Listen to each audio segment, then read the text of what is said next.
আচ্ছা, আপনারা কতজন জানতেন যে কৌরবরা একসময় ১০২ জন, অর্থাৎ ১০১ জন কৌরব, ভ্রাতা এবং একজন বোন।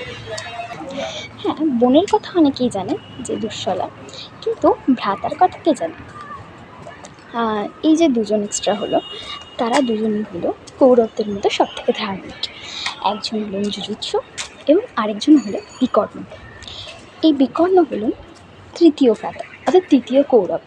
দুর্যোধন, দুঃশাসন এবং দ্য থার্ড ওয়ান হলো বিকর্ণ। ইনি ছোটোবেলা থেকেই দ্রোণের কাছে অস্ত্র শিক্ষা নেন এবং অর্জুনের মতো সমান পারদর্শী হন ধনুর্বিদ্যায়।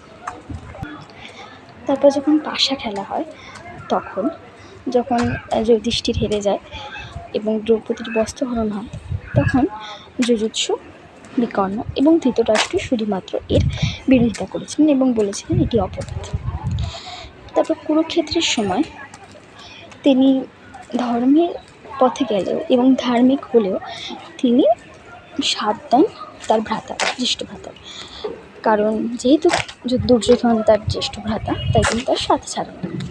তখন ভীম যেহেতু দ্রৌপদীর কথা দেওয়ার জন্য সমস্ত কৌরবকে মারতে আসে, অর্থাৎ হত্যা করতে আসে, তখন বিকর্ণর সামনে এসে তার মনে পড়ে যায় সেই সময়ের কথা, অর্থাৎ পাশা খেলার কথা। এবং তখন তিনি বলেন যে, ভ্রাতা, তুমি সামনে থেকে সরে যাও, কারণ তুমি একমাত্র কৌরব যে ধর্মের পথে চলো। তখন বিকর্ণ বলেন যে, না, আমি ধার্মিক হতে পারি, কিন্তু বিভীষণ নয়। এবং সেই কারণে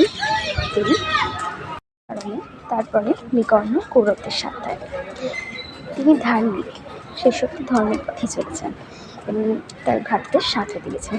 ইনি হলো বিকর্ণ। তা তোমরা কজন জানতে বিকর্ণের কথা? অবশ্যই জানিও।